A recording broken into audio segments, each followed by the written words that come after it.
Hello, everyone. If you listen to several podcasts, I bet you've heard about surveys, and you're about to hear about another one. It would be a big help for the podcast if you could head over to surveymonkey.com/r/airwave, or just click the link in the episode show notes. There's a set of questions about who you are, how you listen, what you like about the podcast, which is hopefully almost everything. It shouldn't take you longer than about 10 minutes. This is important for the show as we try to attract advertisers. It is also going to hopefully help me make choices about the podcast structure or content in the future. So if you take your time to fill out the survey over at surveymonkey.com/r/airwave, you would have my eternal thanks.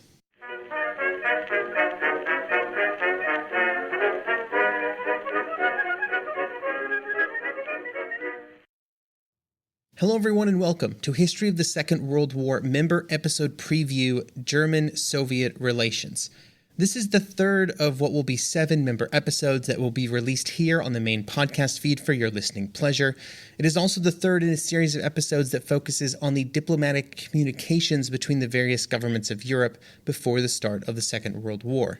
This episode exists because of all of the amazing people who have decided to support the podcast by becoming members over the years. As a reminder, this is part of a 7-week break of new mainline podcast episodes as I take a bit of a break and prepare for Season 3, which will begin in mid-April 2023. For more information on the podcast schedule for the rest of 2023, check out the link in the show notes.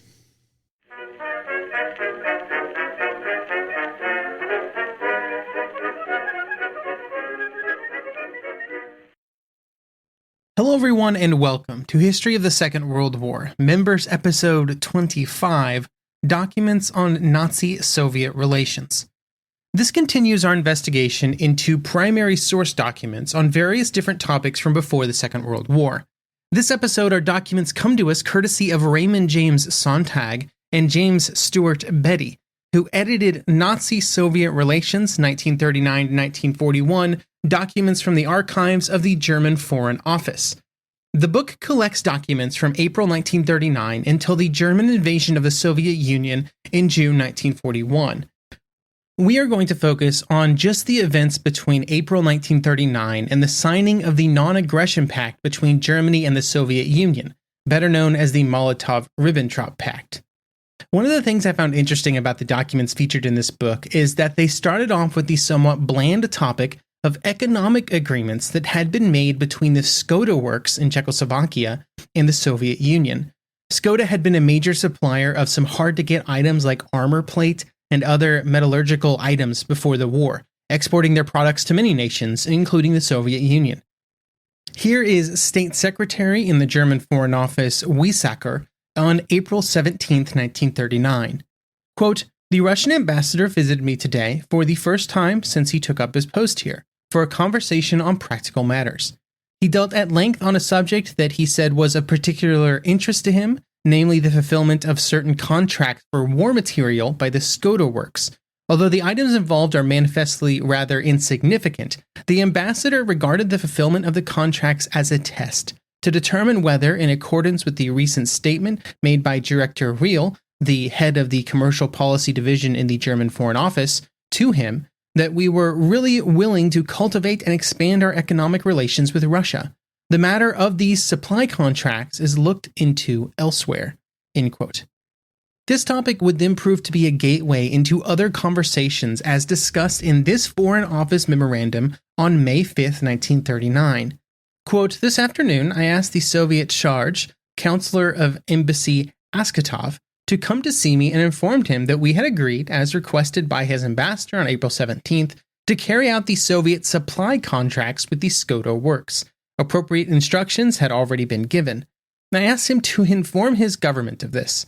Counselor of Embassy Askatov was visibly gratified at this declaration and stressed the fact that for the Soviet government, the material side of the question was not of as great importance as the question of principle. He inquired whether we would not soon resume the negotiations which had broken off in February. To this I replied that I could not yet give him any answer to that, as the examination of the numerous problems which the last Russian answer had raised had not yet completed." End quote. After the more mundane topics of trade relations were sorted out, the two governments would go on a lengthy series of conversations as they slowly circled around coming to some kind of agreement. On June 29th, the German ambassador in the Soviet Union, Schulenburg, would say, quote, "I described to Molotov the impression which I had gained from talk with influential personalities in Berlin, particularly with the Reich foreign minister. I pointed out that we would welcome a normalization of the relations between Germany and Soviet Union, as the state secretary had stated to the Soviet charge in Berlin. For this, we had furnished a number of proofs, such as reserve in the German press, conclusion of the non-aggression treaties with the Baltic countries, and desire for resumption of economic negotiations. From all this, it was evident that Germany did not have any bad intentions towards the Soviet Union, particularly since the Berlin Treaty was still in force. We, on the German side, would continue to take advantage of any opportunity to prove our goodwill. However, we had no answer from the Soviet Union as to the question of what Molotov meant in his last conversation with me by, quote, the creation of a new basis of our relationship. We also objected to the attitude of the Soviet press. My impression is that the Soviet government is greatly interested in knowing our political views and in maintaining contact with us, although a strong distrust was evident in everything that Molotov said. Nevertheless, he described normalization of relations with Germany as desirable and possible." End quote. Then he would provide another update on this same topic on August 4th. Molotov answered point by point at some length. He stated that the Soviet government had always desired the conclusion of an economic agreement, and if a like desire existed on the German side, he considered the prospects for realization of an economic agreement to be entirely favorable. As far as the attitude of the Soviet press was concerned, he considered our reproaches, with some exceptions, unjustified. But he took the stand that the press of both countries must desist from anything that might tend to exacerbate their relations. He considered the gradual resumption of cultural relations necessary and expedient, and believed that a gratifying start had already been made towards improvement. Going on to the question of political relations, Molotov declared that the Soviet government also desired normalization and improvement of mutual relations. It was not its fault that relations had so deteriorated. The reason for this he saw, firstly, in the conclusion of the Anti-Comintern Pact and in everything that had been done and said in this connection. To my objection that the Anti-Comintern Pact was not directed against the Soviet Union and had been designated by Molotov himself on May 31st as an alliance against the Western democracies, Molotov said that the Anti-Comintern Pact had nonetheless encouraged the aggressive attitude of Japan towards the Soviet Union. In the second place, Germany had supported Japan. And thirdly, the German government had repeatedly shown that it would not participate in any international conferences in which the Soviet Union participated. Molotov cited the meeting in Munich as an example. I answered Molotov in detail, stressing that it was not a matter of discussing the past, but of finding new ways. End quote. I like that quote brings up the Munich meeting. The lack of Soviet representation at Munich was a big deal for the Soviet Union. And it wasn't just Germany that didn't want them there. Britain and France also wanted the Soviet Union to stay away. And it was a serious sticking point for Soviet relations with these other nations after the Munich Agreement had been signed.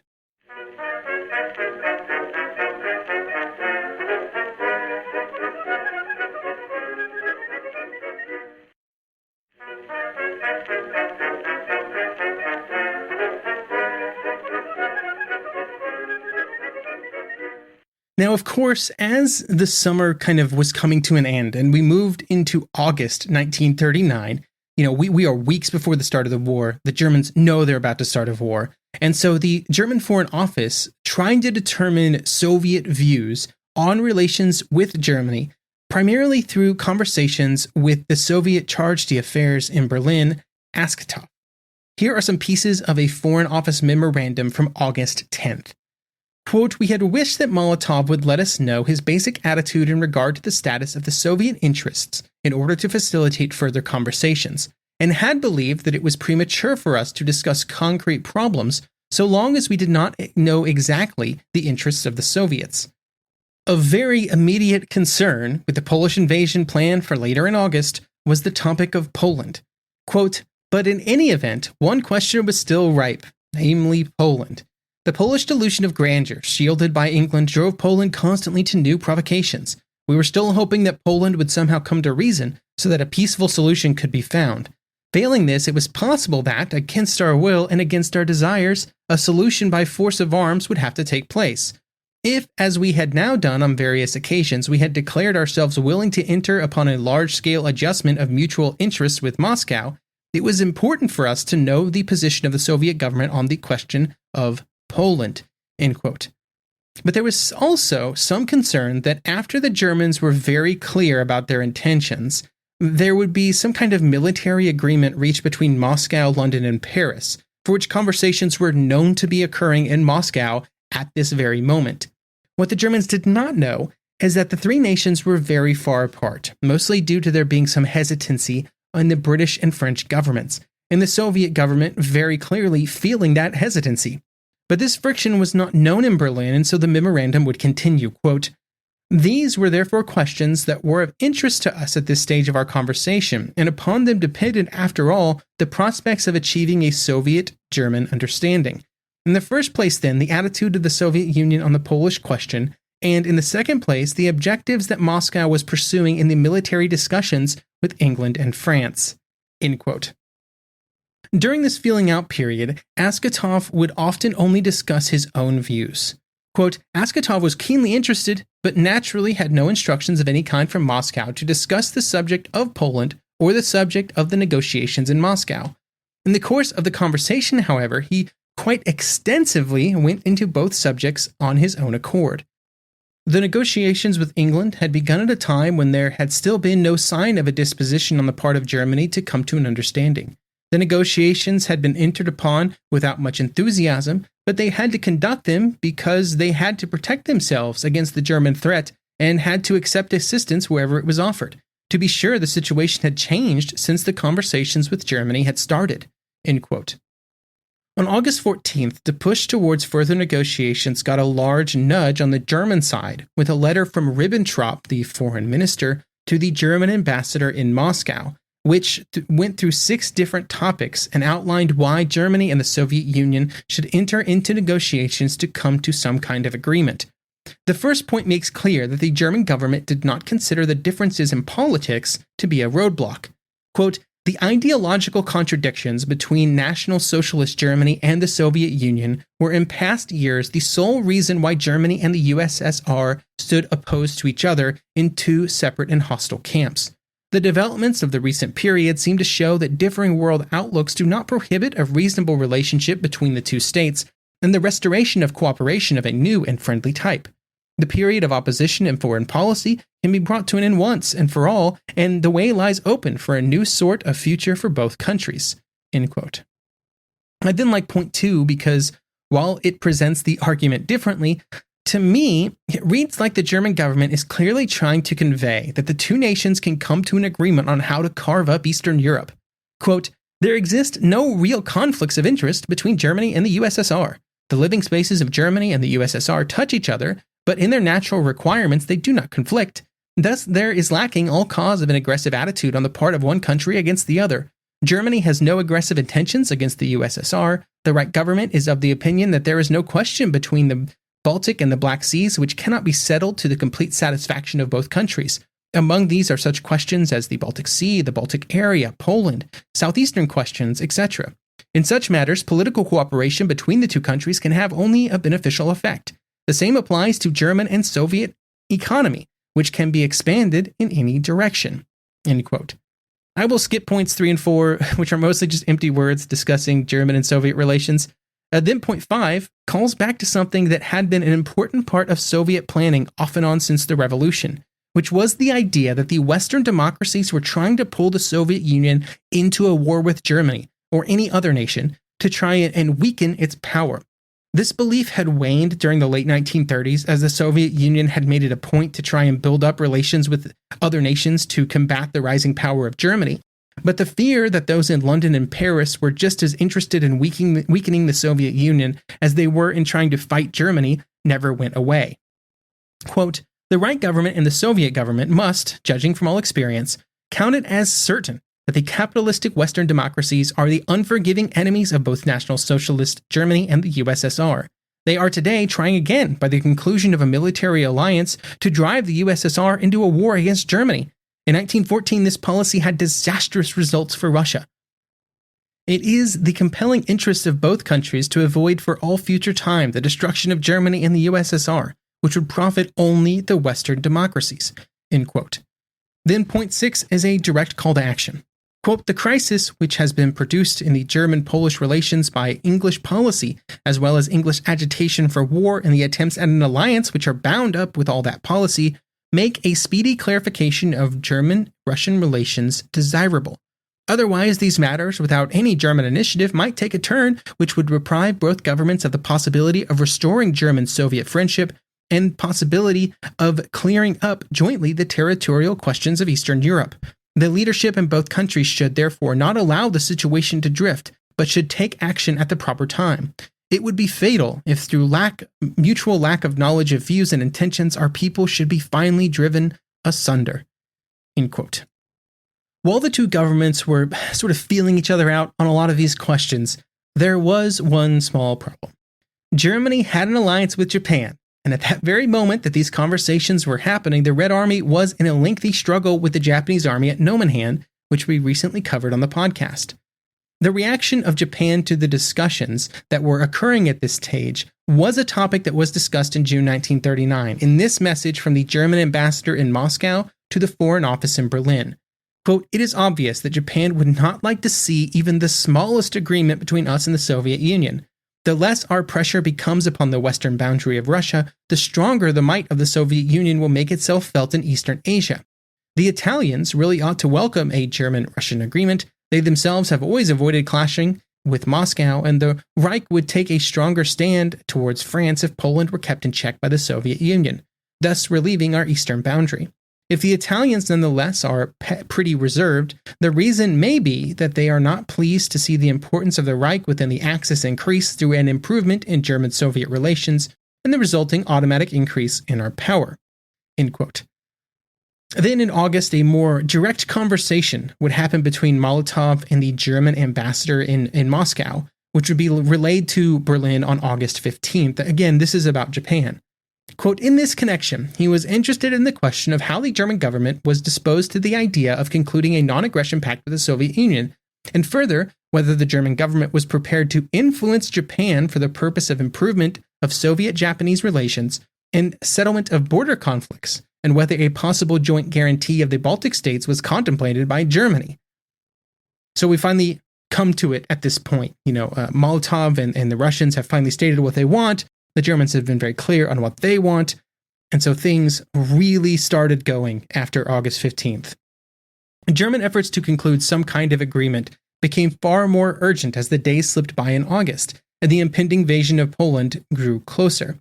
To try and move things along as quickly as possible, the proposal would be made on August 16th for Ribbentrop himself to fly to Moscow the next day, with the German ambassador in Moscow being told, quote, "The Führer is of the opinion that, in view of the present situation and of the possibility of the occurrence any day of serious incidents, please at this point explain to Herr Molotov that Germany is determined not to endure Polish provocation indefinitely.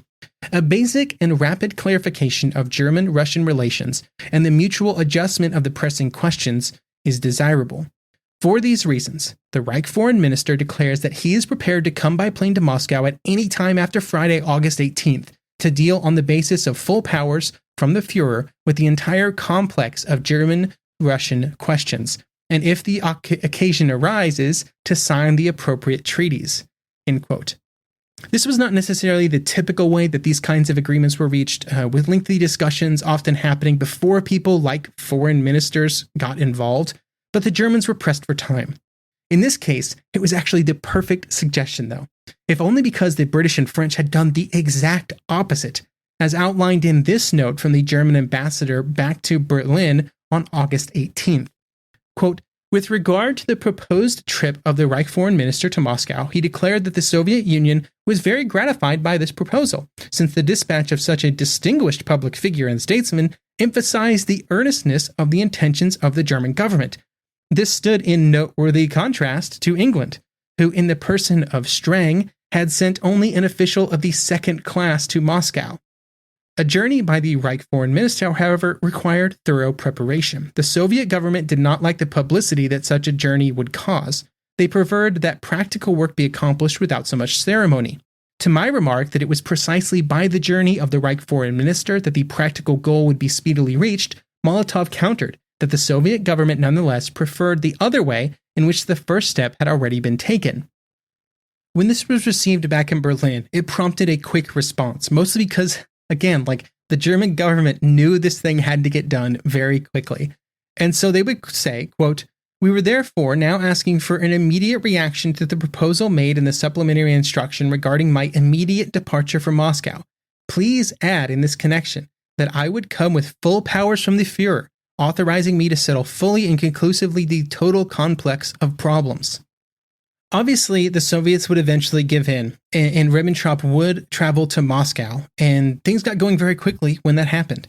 On August 19th, the Soviets would give the German ambassador a draft copy of the Non-Aggression Pact, which the German government would agree to in principle on August 20th.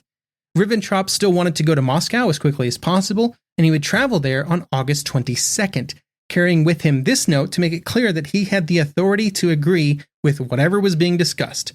Quote, "I hereby grant full power to negotiate in the name of the German Reich with authorized representation of the government of the Union of Soviet Socialist Republics regarding a non-aggression treaty, as well as all related questions, and if occasion arises to sign both the non-aggression treaty and other agreements resulting from the negotiations, with the proviso that this treaty and these agreements shall enter into force as soon as they are signed." End quote. That was a letter directly from Hitler to the Soviet government. The very next day, the conversations were had to the very finest of details, with Ribbentrop writing back to Berlin to get approval on some small pieces that needed to be altered in the draft. Ribbentrop would also send a notification that the secret piece of the treaty, the delineation of Eastern Europe, was also being discussed. The note would say, quote, "Please advise the Führer at once that the first 3-hour conference with Stalin and Molotov has just ended. At the discussion, which moreover proceeded affirmatively in our sense, it transpired that the decisive point for the final result is the demand of the Russians that we recognize the points of Lobau and Wundau as part of their sphere of influence. I would be grateful for confirmation before 8 o'clock German time that the Führer is in agreement. The signing of a secret protocol on the delimitation of mutual spheres of influence in the whole eastern area is contemplated, for which I declared myself ready in principle." End quote. The response from Hitler said simply, "Yes, agreed." The treaty would be signed that same day on August 23rd. I won't be reading out the full agreement here because it will be featured in an upcoming episode of the podcast, which should be released at roughly the same time as this, actually.